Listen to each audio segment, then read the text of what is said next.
Welcome. Hello. My name is Michael Bahr. I'm the Education Director for the Utah Shakespeare Festival, and we welcome you in our very first inaugural virtual seminar grove. And I am joined now with Brian Vaughn, our Artistic Director at the festival. He's going to introduce our panelists, and we'll kind of tell you about the format that we're going to do. Yeah, thank you for being here today. As Michael said, this is our first annual virtual seminar grove. This is our opportunity to bring some programming to you during this incredibly challenging time of not producing plays here in Cedar City during the summer, which of course has been very challenging, but we are grateful that we're having this opportunity now to give you this lecture series over the next couple of weeks and months, essentially. I will have numerous amounts of programming that will be coming your way. I also want to take this opportunity to thank all of our generous sponsors and contributors and patrons over the last couple of months. As many of you know, this is an incredibly challenging time for the American theater, and the Utah Shakespeare Festival is definitely one of those that have been impacted by that. The idea of not producing a 59th season has been incredibly challenging, but we are buoyed by the support that we have received from our patrons and our generous contributors, those who have given charitable contributions, as well as just incredibly uplifting words of support during this time. So thank you for that, and stay tuned for our announcement very soon about our 2021 season, which is right around the corner, which will be our 60th anniversary here at the Utah Shakespeare Festival. I'm thrilled that we're able to provide this platform. One of the unique things about the Shakespeare Festival is that we have seminars following all of our plays, where we have the opportunity for patrons to ask questions about the production, about the actors, about the conceptual ideas in the play. And we thought this is a great way to interact with our audience that might be at home, might be working at home, might be in late night, just streaming and looking for things to watch. This will give an opportunity for you to sort of have some insights to what's happening at the Utah Shakespeare Festival and some of the unique attributes that happen to producing plays here, as well as delving inside the work of William Shakespeare, something we do on an annual basis. And hopefully you can take some of that with you in the coming days. And I'm thrilled that our first panel is this idea of investigating Hamlet. Hamlet is a play for me that it's essentially been haunting my entire life. For me, I was first encountered the play when I was in high school, and it really spoke to me as a young journeyman actor, and the idea of a revenge tragedy about a young man who's dealing with conscience and right and wrong seemed incredibly relevant for me at the time. It has been something that has gone with me. And so I thought, what a great way to dive into this and to sort of have this new panel, this virtual seminar grove, and to launch it off with our investigating Hamlets. So I have three amazing artists that are here today with us. They're from near and far, from basically all over the world. And they're three gentlemen who I've been really affiliated with during the last 10 years of my life here, both as a producer, as a director, and as a fellow colleague. So I'm thrilled that they are here. I'd first like to introduce Danforth Comins, who played Hamlet for us in 2012. I can show a little photo of Danforth. There he is right there in action, brooding over his blade. Danforth has a great career. He graduated from Pacific Lutheran University and also was at the University of Illinois, where he received his MFA. And for the last, I don't know how many years now, he's been a resident company member at the Oregon Shakespeare Festival, where he's played many, many leading roles, including Coriolanus, the Scottish King, Macbeth, and of course, he's also played the role of Hamlet. He played Hamlet in our 2012 fall production, directed by Marco Baricelli, and I'm really excited that Danforth is here. Thanks for being here, Danforth. Thanks for having me, you guys. Yeah. He's also joined by one of my favorite people in the world, an actor by the name of Junior Nyong'o. I met Junior last year when I directed Hamlet at the Orlando Shakespeare Theater. Junior was involved with this production that we produced in Orlando that was in rep with Mark St. Germain's play Gertrude and Claudius, which some of you may know. We featured that play during our Words Cubed play reading. And I went on to direct that production of Hamlet, which played in rep with Jim Helsinger's production of Gertrude and Claudius, adapted by Mark St. Germain from John Updike's great novel, Gertrude and Claudius. Yeah, great. That's a little plug there for John Updike. Read your John Updike. But also to introduce Junior. Junior is a graduate of the University of Central Florida. He is from Nairobi, Kenya, where he is currently. Hello from Kenya. And I had the awesome opportunity to go through a series of auditions while I was looking for the Hamlet in our Orlando production. And Junior just rose to the crop. He's a journeyman actor. He was incredibly passionate and strong, and I was so thrilled to have him in our production. He is about to embark on pursuing his master's degree at the University of California in San Diego. We're also another member of their faculty, Marco Baricelli, who directed our 2012 production with Danforth here. Marco's on the faculty there and is a tremendous artist. And I'm really glad that Junior could be here to talk about Hamlet. Thank you for being here, Junior. Thank you so much. Our last panelist is Mr. Quinn Mattfeld. Many of you may know Quinn from many seasons here at the festival. He has his MFA from Penn State University. He's played numerous roles here at the festival, both comic and dramatic, and was featured in our production of Hamlet in 2019, which was last season. There is Quinn holding his skull, looking nice and brooding. And it's really great to have you here, Quinn. Thank you very much for joining us. Thanks. I'm just happy to be included. Yeah. I also have this awesome little photo of Junior here, which I want to show on my phone, which is... Oh, nice. Yes. Is that some ghost acting there? Yes. So I thought we would just launch in, this is an informal seminar. It's basically us just talking about the role and the things that impacted you. But I wanted to start with a quote from Peter Brook, which I find incredibly powerful and relevant. He said, "The 6 simplest words in the English language are to be or not to be. There is hardly a corner of the planet where those words have not been translated. Even in English, those who can't speak the language will at once recognize the sound and exclaim, 'Shakespeare.' Hamlet is the most all-encompassing of Shakespeare's plays. Everyone, young or old, can today find an immediate identification with its characters, their pains, and their interrogations." And I do heartily believe that. It's been said that Hamlet is the most produced play in the world, that at any given time there's a production of Hamlet going on in the world. This might be the exception for that during this global pandemic. Talking about it. But here we are talking about it, exactly. And so I just wanted to ask each of you, thinking about that, when was your first encounter with the play? And we'll sort of just launch off. Danforth. Yeah, like you, my first encounter was in high school, and I didn't approach it as an actor, as I wasn't in the arts at that point in time. I was just an angst-ridden, existentially questioning, black-wearing, skull-loving, heavy metal listening to, grunge listening to teenager. So it kind of fit perfectly, right, in that respect. And that was my first real experience with it. And then in college, when I kind of found my arts track, I was assigned one of his soliloquies, and that was the first real deep dive. But it was high school for me, reading it in high school. Great. How about you, Junior? Hamlet's always been one of those things that, like in conversation, someone asks you if you've watched Titanic, and you probably haven't, but you just say, yeah, because it's just culturally unwise to say no, right? And so growing up in Nairobi and school, I didn't really have an exposure to Shakespeare, even in, my English classes and all that.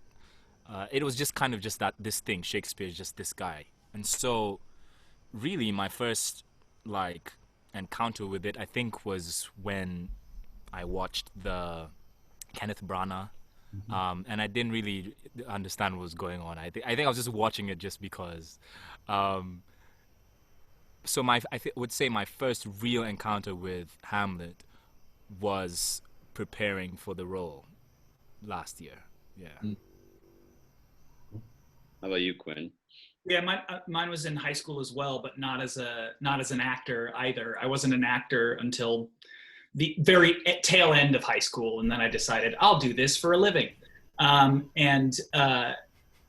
So I was sort of experiencing it more as a as a writer, really looking at just the way that the language was crafted and the thoughts and the thought structures that Shakespeare puts in it. So and for some reason it was that specifically Hamlet's language in the play. You know, there's just so much to dig into, and it immediately hooked me.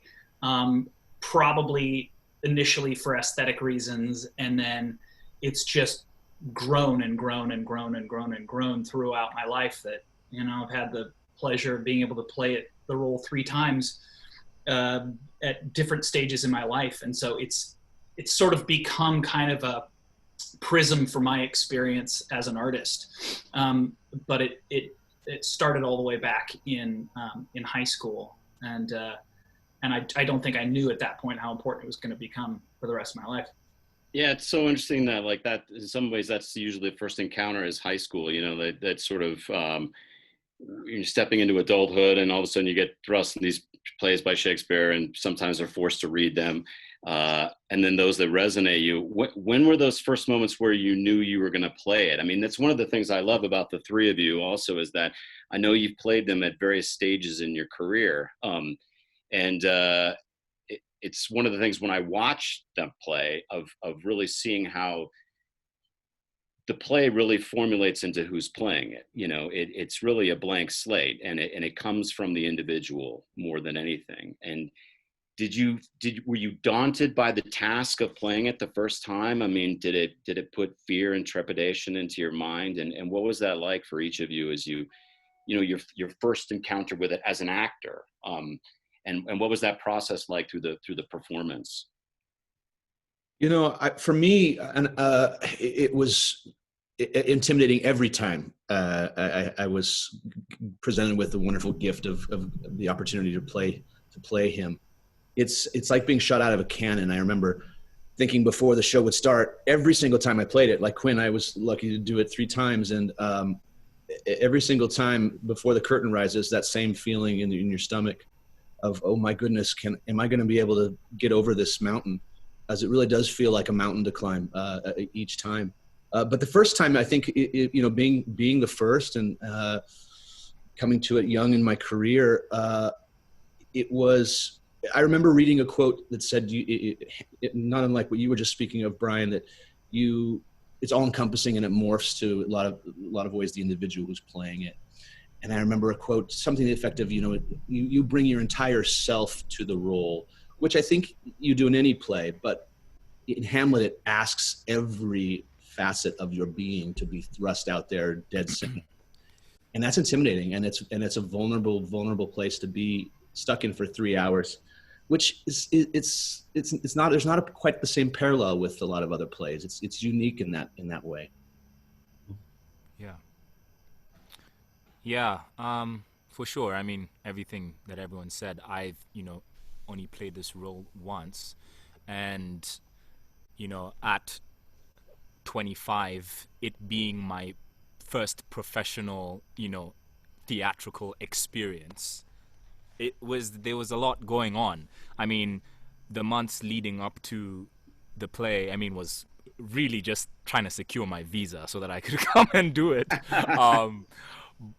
But, you know, there's this onus of a man and the onus of all the people that have played this role. And it like was slow, because this was my really first encounter with this play. And really I had only been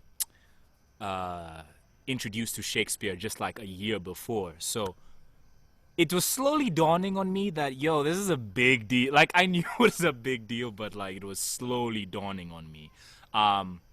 But I think in our conversations with you, Brian, right in the beginning before rehearsals was so pivotal, because that soberness of, realizing that he is actually exactly that, just a man, going through all these emotions that are so relatable and tangible, trying to communicate your thoughts to a loved one, losing someone that you love, and all these various human qualities, it makes him accessible and brings him down, and then the rest is made easy by the language. So yeah, and I feel like I never figured it out. Halfway through, I was like, damn, I can't wait to do this again. Yeah. But Yeah. no, it's yeah. Yeah, and having done it 3 times, I'm like, yeah, I haven't figured it out. So it's it's not going to change. I think that's one of the beautiful things about it is that you can always kind of chase that dragon, because there's a different rabbit hole that you can go down, or there's a different angle, or and from night to night, it's such a versatile role. You're able to do that. The first time I did it, it was literally a garage in Burbank that a guy had said was a theater. And so my buddy who worked at the Shakespeare Festival for a number of years, Drew Shirley, had said, I was going off to do a job, and he said, well, you know what? You wanted to play Hamlet. I want to direct it. Let's do it. So we did it, and I thought, sure, this is great. I'll do it.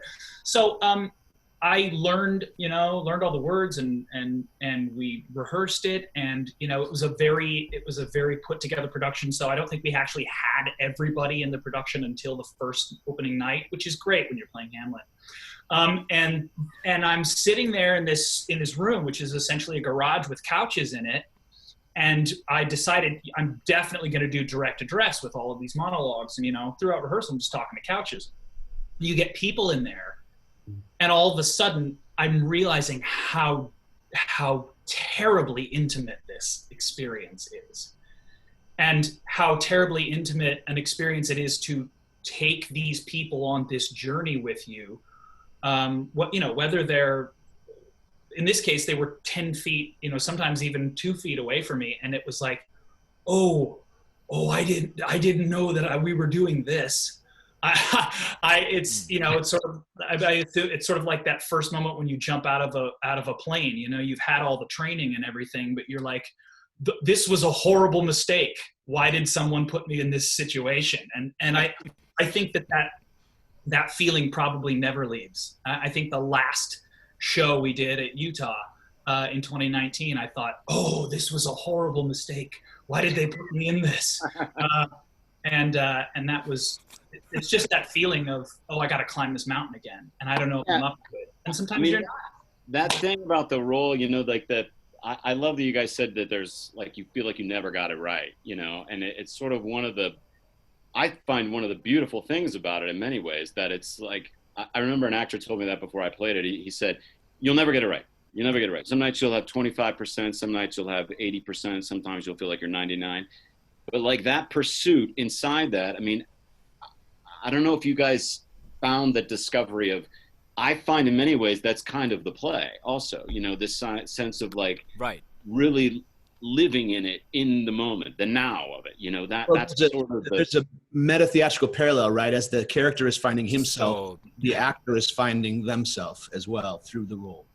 Yeah, absolutely. Did you find that and when you sort of have that moment where you sort of shed that thing about like, oh, I'm just gonna, you kind of can't do anything wrong really, because it's you, and yeah. I did want to ask about the the element of madness in the play, and that's a question that has come up both from some of our questions that were solicited, but also is usually a main talking point of the idea of an antic disposition for each of you is different, about what that encompasses. Did you find in playing it over time that you had were you playing mad? Were you feigning madness? Did you fall into madness? What were your discoveries on that with each of you?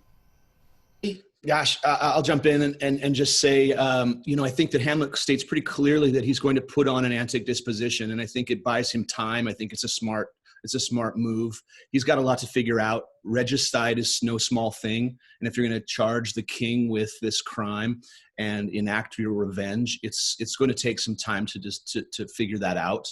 And I think it buys him the perfect cover for that. I also think that when you question your own sanity and you put yourself on that edge, it's a slippery slope. And I feel like throughout the play, it's riding that wave, if you will, of being completely sane and lucid, and then in other moments falling into it. He definitely spirals out of control in several spots, and I think that, you know, his mental state is certainly. Cool. I think I 100% agree with you, Danforth. That towing that line, you know, I think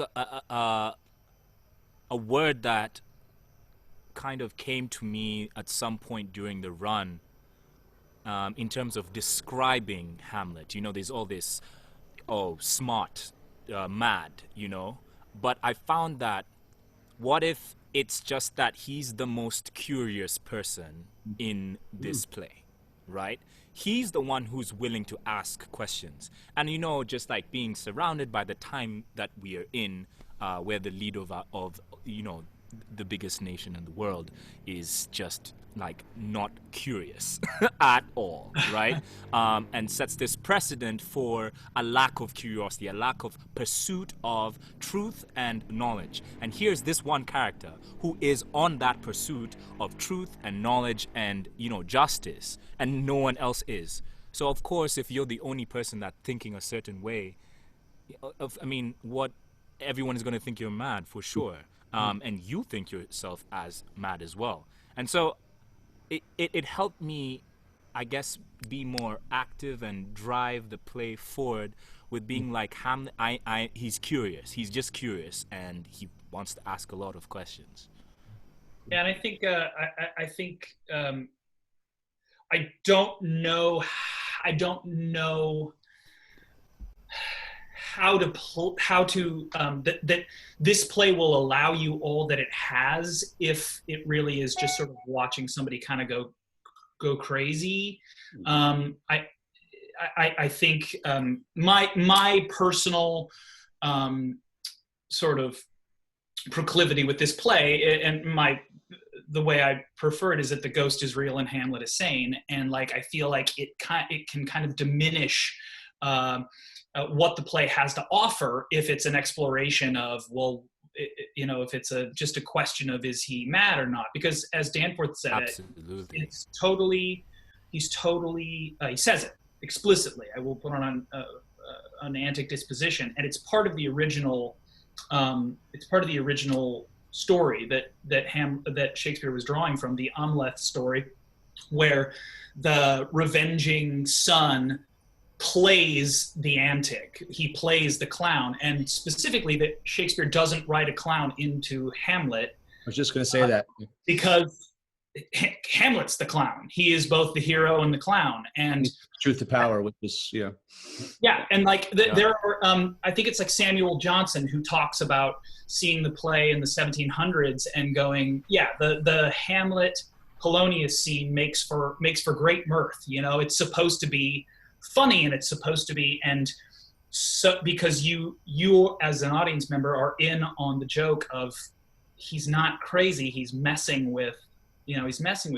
Right. I do think that there are moments where you can see, I also think that Hamlet is probably playing into a perception of him from youth, because he goes on these rants where he can't stop himself, you know what I mean? Especially with Ophelia and with Gertrude, where he's just going and going and going and giving examples and this and that and da-da-da-da-da. And I can almost see this young prince walking around the castle, and they're going, Hamlet, calm down, okay? Calm down. You're on one of those tears again, you know? And so I can see them going, you know, the Hamlet, the touched prince of Denmark, and that he decides, I'm going to take that deficiency that they've always, that thing that they've always labeled me with, and use it against Claudius.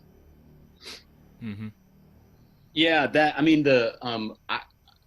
I love that. I mean, I've always felt like there's, you know, these kind of anchors, I think, for sometimes with Hamlet's sanity too, in the course of the play, they sort of pull him back into a sense of reality or being. You know, it happens with Ophelia where he says, "It hath made me mad." He says it again with Gertrude, "Mother, it is not my not madness that speaks." You know, that section. And it feels like it's like this tipping over on the edge where he's gone a little bit too far, and then it sort of brings him back to leveling him back out. And that's a common, I think, question a lot of people have with the play is, you know, is Hamlet a passive, just sort of like, I can't make up my mind? Even Olivier said that in his movie, you know. Yeah, I disagree. I can't make up his mind. And I always read that and go, well, he's the smartest guy in the play. He's actually more active than anybody else in the play. Than anyone. And he's trying to prove Facts. regicide. You know, he's trying to put all the pieces together to accuse, charge, and, you know, execute his revenge. It's not an easy task. And if you look at the dramatic structure, he never stops moving. He's like a wind-up toy. I remember Marco talked about that as a wind-up toy who, you know, you just set him down and he just goes across until he hits something else, and he bounces and then keeps on going, and he bounces and he just keeps on, you know, careening off of these other individuals that come into the play, but he never stops, and he never stops questioning. That level of, you know, seeking truth also, I just think is what the whole thing is like you're in a world where everybody around you is being something they're not, you know, and here's the one person who's going, can everybody please be real right now? You know, he says it more often than play. Are you honest? Are you fit? You know, your words are not true. He says that constantly with people. So I love that idea of like just stripping down to the base thing about getting to the truth of the matter. And you're right, Danforth, somebody who's trying to seek out regicide and people lying to people, hiding a crime, is the whole endeavor in the play. And what I love about Shakespeare is that he does give that madness as this kind of clown mask to sort of to delve in, to keep people off their guard, to get to the reality and the truth of what's happening in any given moment. I mean, I also, you know, this is something I know, Quinn, we talked about, and you know, Junior, you have this, and same with you, Danforth, is each of you are very funny people, you know, that you each found a level of wit and humor to your Hamlet that I find beautiful about the character, is that he can turn irony and ambiguity into something hilarious, you know, and well, even at the moment of like of Polonius's death, right? I mean, you know, saying goodnight, mother, you know, in the way he does, you know, and it is, you know, as a grave man, you know, all that kind of stuff. I mean, it's just remarkable. Yeah. Well, it's there, and even some of the darkest moments. Well, you said that, Quinn, about there's no fool in the play, really. Hamlet is that. And then the idea of him looking at Yorick at the end of the play, face to face with the one person who was able to do that, speak truth to power, as a reflection of himself, is incredibly poetic and beautiful. And also the you know, he's talking to the dead clown. He's talking to the guy who was that he looked up to. Yeah, that was the other sort of father figure, you know, maybe. I mean, some people say that, but like, yeah, I don't know. I just don't know how he is funny, and it's so much of it is he uses comedy. I mean, he's trying to get to the bottom of the crime, right? We've established that. And what I think is that the humor so often was used as a tool to do that as well. And sometimes it's also sometimes it's very self-deprecating. He's obviously a self-aware person. And I don't think that, I think there's this misconception that probably comes from the Victorians, because they just messed everything up, was that like, tragedies had to be serious and we had to take them seriously, and comedies are funny and comedy has to be, and that's not really the origin of those things. And that you know, tragedy and comedy are just structures, and they just operate in certain ways. But we've somehow started to associate serious and comedic with serious and funny with drama and comedy, and that's not really the case. Especially in Hamlet, he's really funny throughout, and I think that the comedy deepens the tragedy of it, because I don't understand a person who says to Polonius, Polonius says, I'm going to take my leave of you. And he says, you cannot take from me anything that I will more willingly part with all. As a serious line. What a sad sap. You want to watch that guy for 3 hours and then he dies? It's like, what is the point of that? But if it's somebody who can take that stuff and use it as a weapon and get you laughing and be laughing throughout and finding the humor and finding the life in it, then you've really got something that you lose at the end. Well, it's also real true to life as well, Absolutely. right? I mean, we use gallows humor to help us through some of the hardest moments of our existence. I think that this play is steeped in grief and also an absurd set of circumstances that the humor, like how can you not find the absurdity and the hilarity of some of these situations that you found yourself in? Yeah, I mean, we kept talking about it's such a dark play and such a dark person. It's like, yes, and sometimes the people in the darkest situations are funny people. I kept referring to Robin Williams when we were doing the show, going, that was a person who was in a very, very dark place for a long time and was just wildly funny, as a way of coping with it, probably.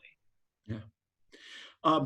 We are at about a half hour right now. I want to let the audience know that in about 10 minutes, we'll be taking some questions from the live Facebook feed. We'll be putting those in. So we'll continue the conversation here, but we do have some questions. And so if you have any, you can share those as well. What did you want to say, Junior? Yeah, you were going to have a comment. Junior, sorry. Oh, no, I was just saying that it's respite as well, right? These moments of breathing for the audience.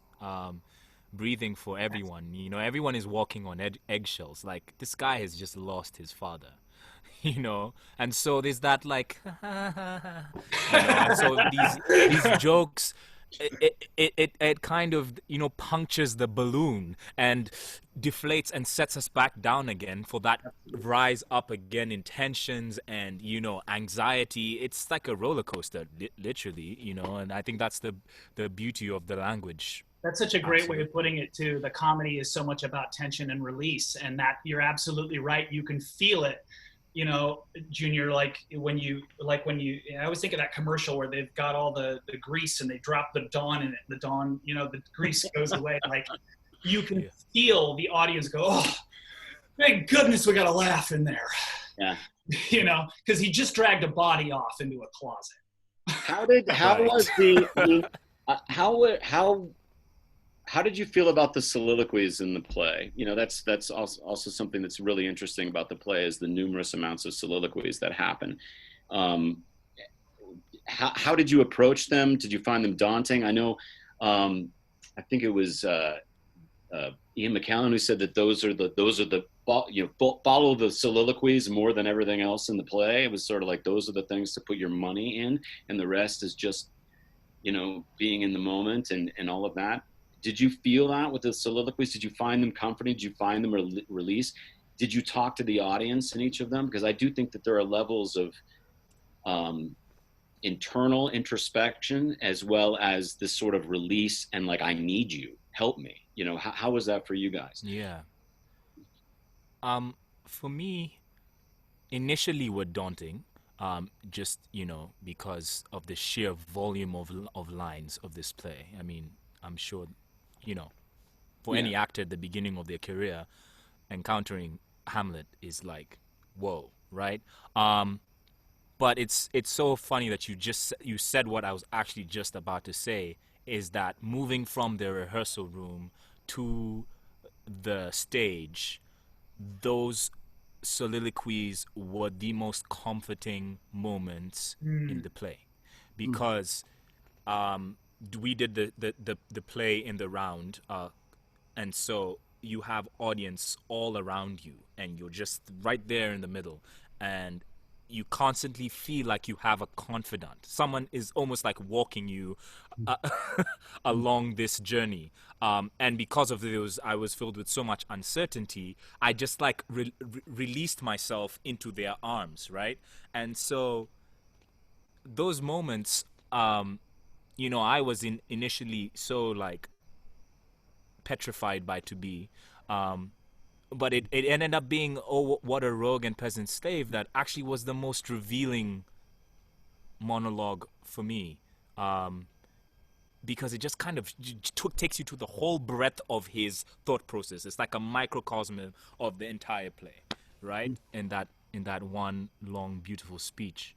And so, yeah, to answer your question, in the beginning, very daunting, but ended up being really comforting, because it's just this moment where if you just let the language do the work, and you are talking through your thoughts like you're at the therapist office or something, like, I don't know, it's just, and you're finding the answers in their eyes, and you're finding the answers in their breath, and you're just there connected, close. I think it's a really beautiful moments to lean into. It's interesting. I feel similar. You said it earlier, Junior. Also, you said respite, and I feel like that's what the soliloquies serve for as well. A moment to breathe with yourself and the audience. I looked at it the same way. I felt like when you got to a soliloquy, it was a moment to take stock, to check in, to question, to reconsider, to reevaluate, to move forward with your partner, your confidant, the audience. But it's also interesting, Brian, is the point you said, is that sometimes it feels like it's very direct address, and other times it feels very internal, very private. And I think that shifts throughout, depending on which soliloquy you're in at the given moment. I always found To Be or Not to Be and Now I'm Alone, Rogue and Peasant Slave, to be such a fascinating pairing, because for Hamlet, there is no break in the action. He finishes the play's the thing, wherein I'll catch the conscience of the king, runs off stage. They have the setup for the gulling scene with Ophelia, and Hamlet's right back on with To Be or Not to Be. So you could look at it as one long soliloquy for Hamlet in that respect. And how does To Be or Not to Be bounce and answer the question that's set up in Rogue and Peasant Slave? What is that relationship? And I found that pairing to be one of the most interesting, because it falls also right in kind of in the middle of the play. Yeah. Cool. Yeah, I was going to say the same thing about To Be or Not to Be, that one feels so internal and sort of, and it's great that you have this all these really active questions in Rogue and Peasant Slave, which those two in tandem always seem to be sort of the yin and yang of that show, and of those monologues. And also, not to get too inside baseball, but as an actor, sometimes you'll be in this thing and having this moment and this question, and you're digging at something, and you look out into the audience, you're looking for an answer, and then actors are by nature introspective, insecure people, and the thought pops into your head like, I am boring the snot out of these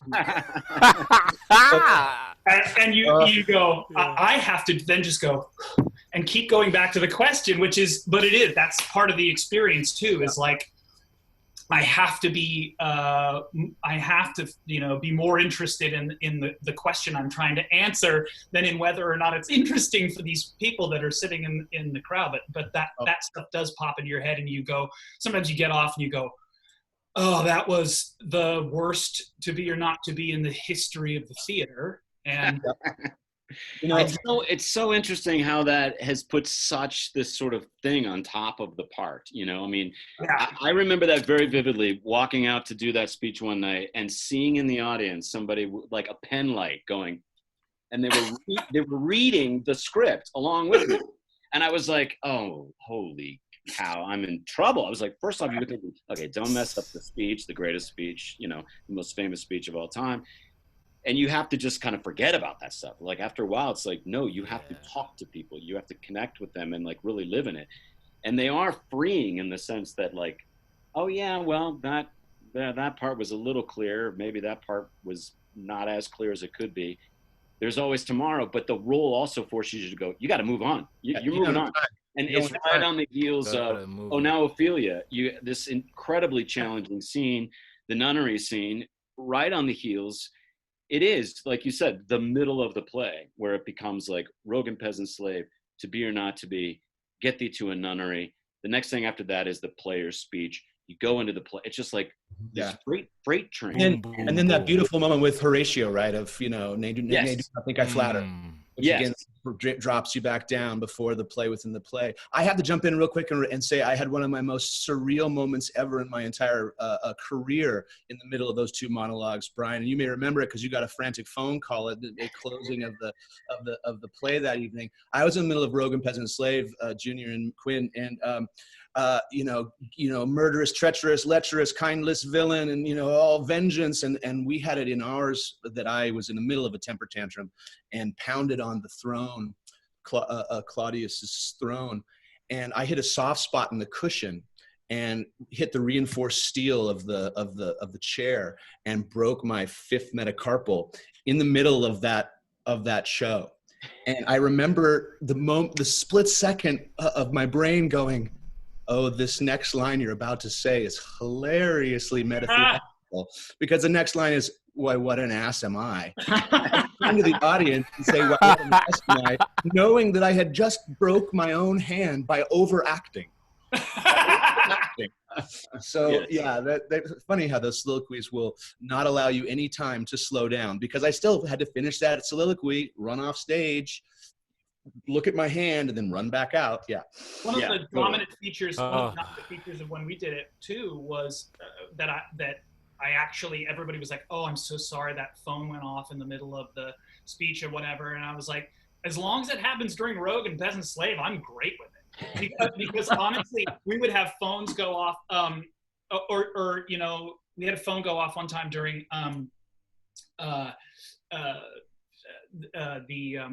the speech to Rosencrantz and Guildenstern, and it was like right at the end, and I was just like, it was just wonderful to have that break to go, sorry, you were saying, and then we can keep going with the show. But like we would have a phone go off, and it was great to be able to have that meta theatrical moment of like, to stop and go, take it, answer it, and then I'm going to come back. And with Hamlet, you can do that, I play a lot of clowns, so a lot of clowns wouldn't be able to stop and go, all right, I'm going to calmly move back to my thing. I just have to plow through it because I'm making faces and talking weird. Yeah, I want to dive into asking, we have about 15 minutes left, but I did want to ask a question about Ophelia and Hamlet's relationship to Ophelia.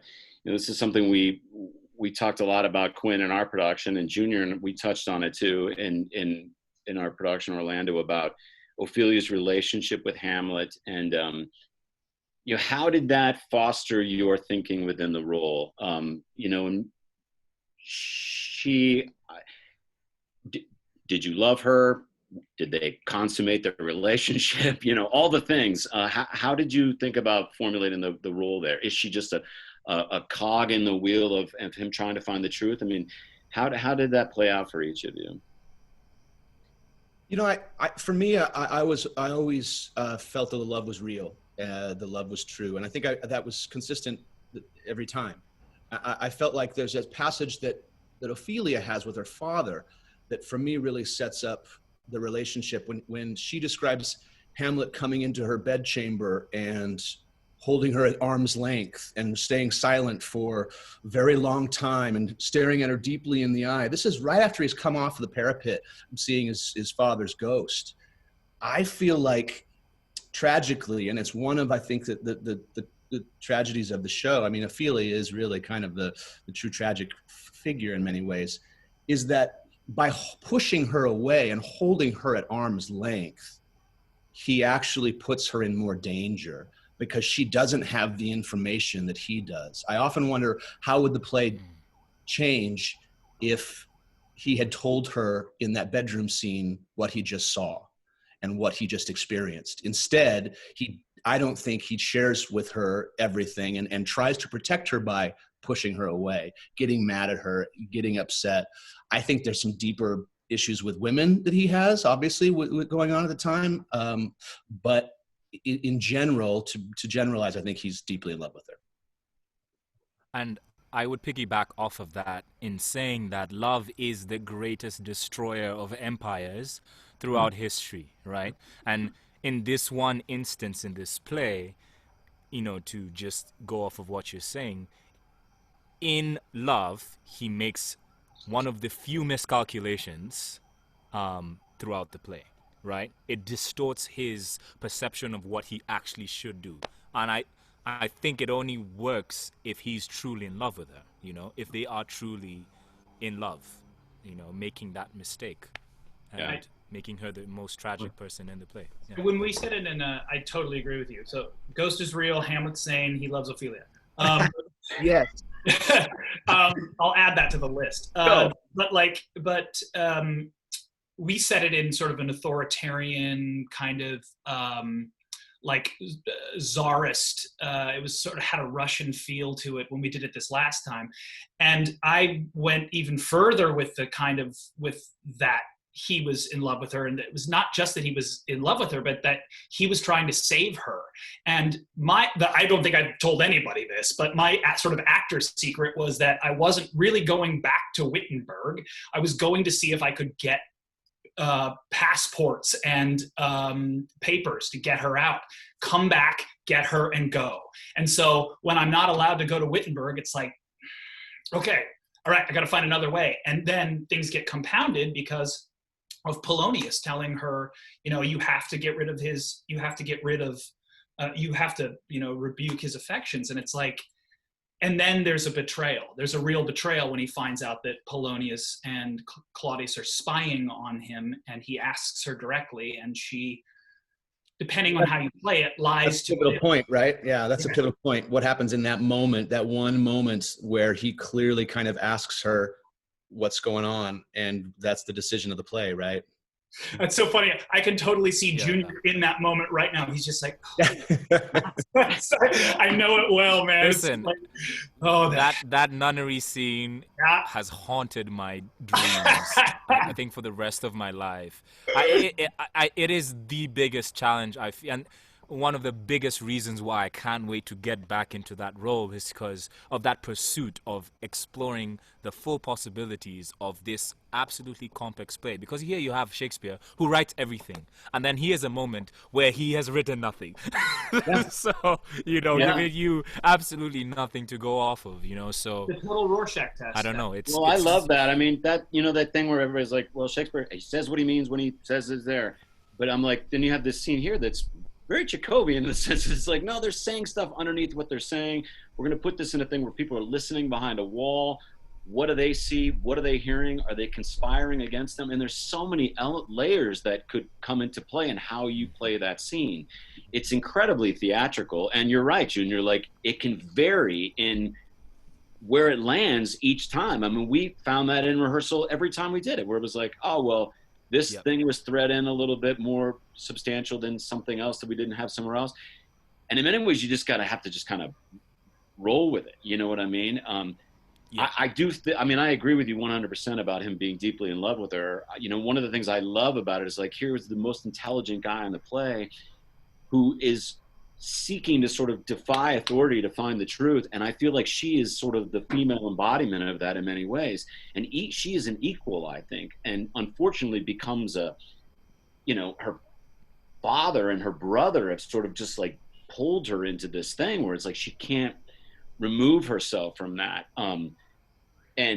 But she's the person who says to her dad or to her brother immediately, like one of her very first lines in the play is like, oh, do you think so? You know, going to call out her brother on his own misogyny and all of this kind of stuff. That building, Hamlet would fall in love with that girl. You know, he would fall in love with the girl who has a sense of ownership of who she is and the power. It's just the elements that happen in the play prevent Hamlet from really making that happen. He's got this other thing, which is revenging his father's death, finding out the king, and she's in there, but it's like there's so many elements. And I've always found that moment at the grave at the end is incredibly powerful when he's like, I loved Ophelia. I mean, I believe that thoroughly. And that, I think, shocks many people in the room, you know, that it comes with such this proclamation, this declaration of like, she was everything to me. You know nothing about this. I find incredibly, like you, Quinn, is like tragic. And really the one figure in the play that you should walk away from going, I wish that they had been together. You know, even Gertrude says it. You know, people know it. I'd like to give an opportunity for those three to respond to what you just said. And Brian, in the remaining 10 minutes, we have a slug of questions. Yeah.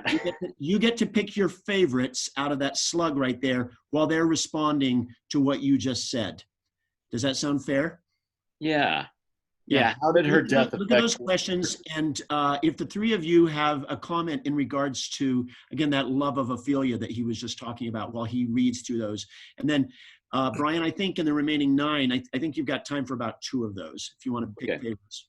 Yeah. I mean, I guess it's like, how did her death, affect, this was a question that was brought, is how did her death affect your portrayal of the character? And especially rolling into that sort of Act 5 of Shakespeare too, which is like right after that becomes the duel. And again, this sort of sense of a changed person coming at this from a different angle. How did that impact? The return from England is always coupled with this immediate,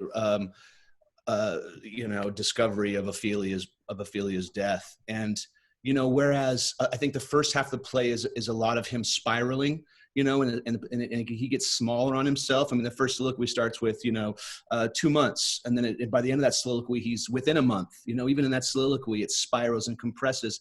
But he gets to post that Ophelia death with Horatio. He gets to let be. He gets to the place of, if it be now, 'tis not to come. If it be not to come, it will be now. If it be not now, yet it will come. The readiness is all. So this spiral has turned into a circle. This spiral has actually become, I think, made whole in a lot of ways. He recognizes that, I think, that he may not make it out of this, but that this is what has to happen to finish this story.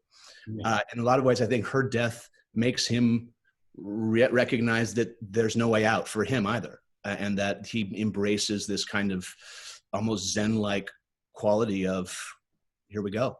That's exactly what we kept coming to as well. There's a great Harold Bloom quote about Hamlet arrives at a kind of secular spiritualism for which we don't have a name, and what we kept coming back to is that it is very Taoist. It's very Eastern, and there's kind of this that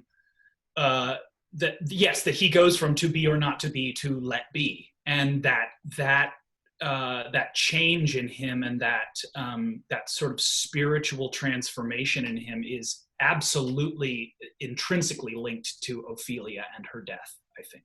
Junior, any thoughts on? Absolutely. Yeah, like in that one scene, he has gone from looking at Yorick's skull to seeing Ophelia's body, and those are two people that he had such a great. No,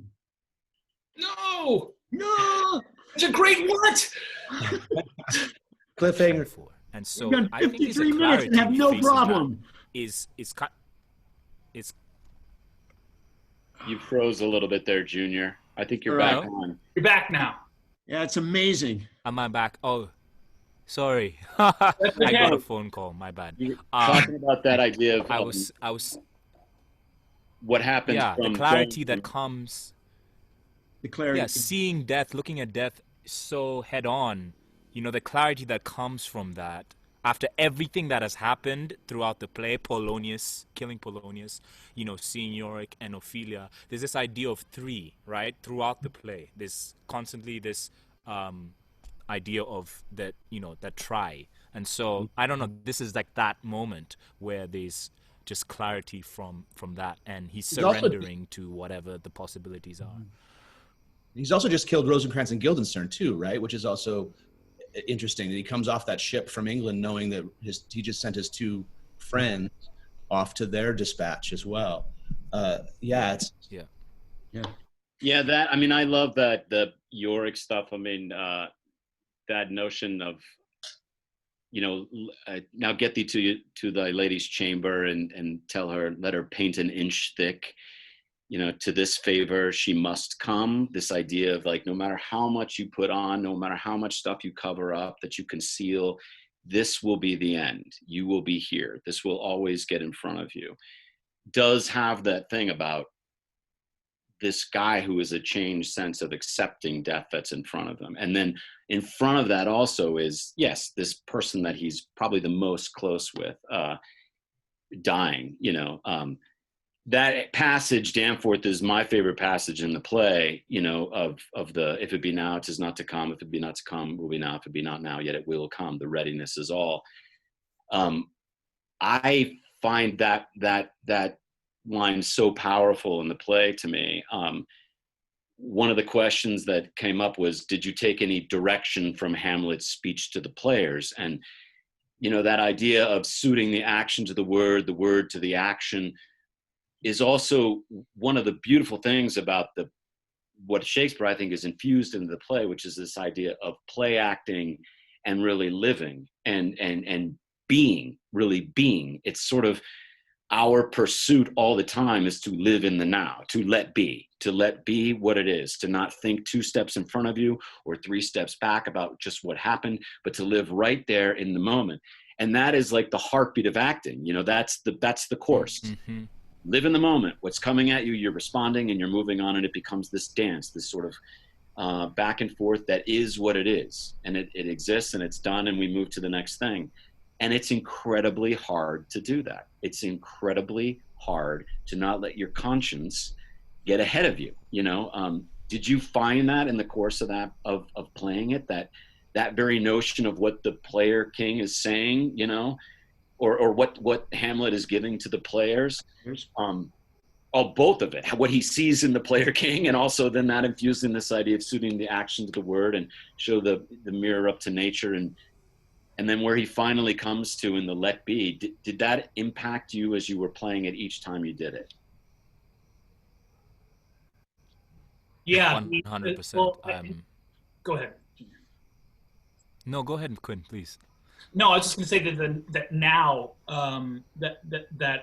I used to always tell students that, like, Shakespeare's favorite word is now, because it puts the actor and it puts the audience in this moment, and Hamlet is just this moment to this moment to this moment to this moment to this moment.